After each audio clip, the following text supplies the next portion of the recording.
Now that all the planks are off of the cardboard and finished painted, all I have to do now is glue them onto my walls, and my walls are finished. What I've got here are walls made from the stucco panel molds. Now these have been painted with a light cream and then dry brushed in white, and that's all the painting that's needed for these. So now we simply just lay the planks on, glue them on, and your house is finished. Now when you're gluing your planks on, I'm going to explain a few things about how these planks work and how the wall sections are set up. This is in more detail on the website, but sometimes it's handy to get a quick run through with a video. It's maybe a little easier to watch. Basically, the windows are going to fit in the square holes, and realize that you have painted these things. So a lot of times paint will take up space. So if you try to fit your windows in and you find out that they won't fit in at all, what you may have to do is take an X-Acto knife, and you may have to scrape some of that excess paint off of the inside of the window because paint does take up space as well. Once you get that, basically you'll glue your windows in. I'm going to glue this side, and I'll glue one on the back side as well. So they'll fit in pretty much like that. As far as the planks go, the next thing that we're going to do is we're going to start with the 2-inch planks. And 2-inch planks are mainly going to be going across in a horizontal direction. And notice that we're going to start, here's the seam right here. What we're going to do is we're going to go below the seam. So right from here to here is exactly 3 inches, and we got 1/4-inch planks. So we're going to go below this seam right here for a 2-inch one. And we're going to put another 2-inch one over here. And this odd size house, which happens to be 5 inches long, we've only got an extra inch. So what I'm going to do is I'm going to fill in the rest of the space with 1-inch planks on both sides. Now when you're gluing these down, it's sort of helpful if you have something like a angle made of Legos. What you can do is you can put this on here and make sure then you can kind of push your planks up against it, and it will straighten everything up for you real nice when you're gluing these down.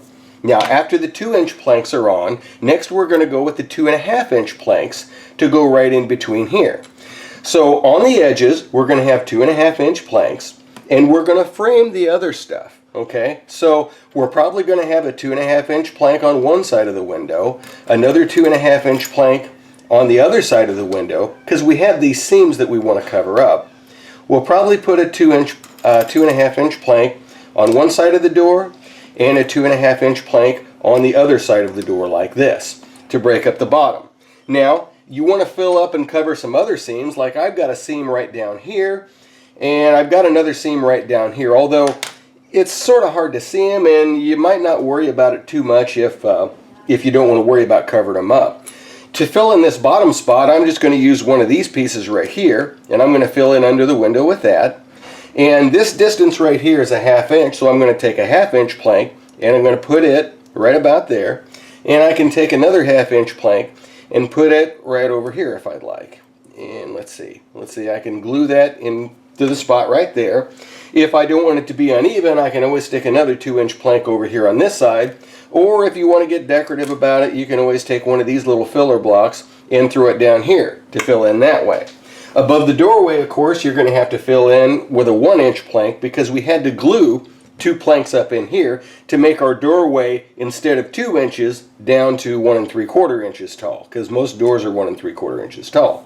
So let's just say I glue that one right there. And we're pretty much done. If you wanted to do more decoration, I suppose you could stick one of these suckers up here, or you could also maybe put a little triangle piece on here. It's up to you what you want to do decoration wise. Maybe you'll think it'll work better if I have something above the door right here. Maybe that fills it out. Now as far as the top goes, we've got 1-inch sections again. So what I can do is I can take a 2-inch plank and put it across here, and then maybe take a 1-inch plank and put it across this way.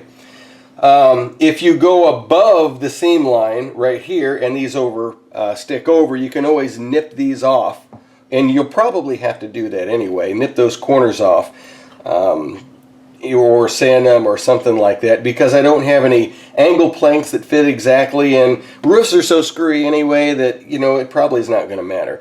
I'm thinking for this, what I'm going to try is use a couple of these suckers right here. I'll put a couple of these angles out here. Let's put a couple in the middle. Let's see, like right here and here. If I line them up right here and here, it looks like I need something vertical like right there, don't I? So maybe a 2-inch plank. I could put a vertical 2-inch plank right here. I could put a vertical 2-inch plank right here. And then if I want, I could take a 2.5-inch plank and put it right down the middle, and that'll reach right up to the top there.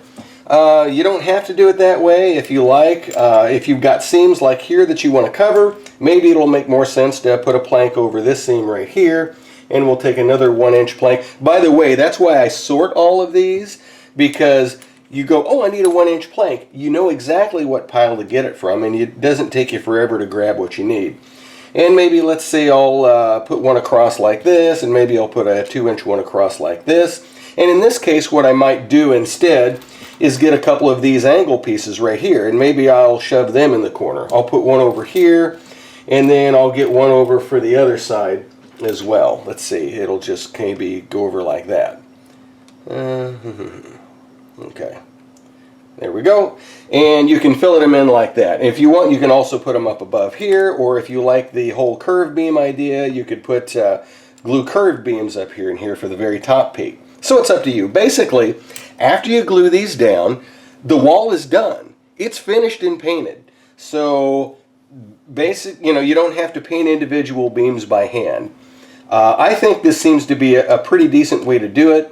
The only problem is you kind of have to plan how many planks you want to paint, and I've got a formula for that on the website. Anyway, that pretty much about wraps it up for painting the beams and gluing them on the houses.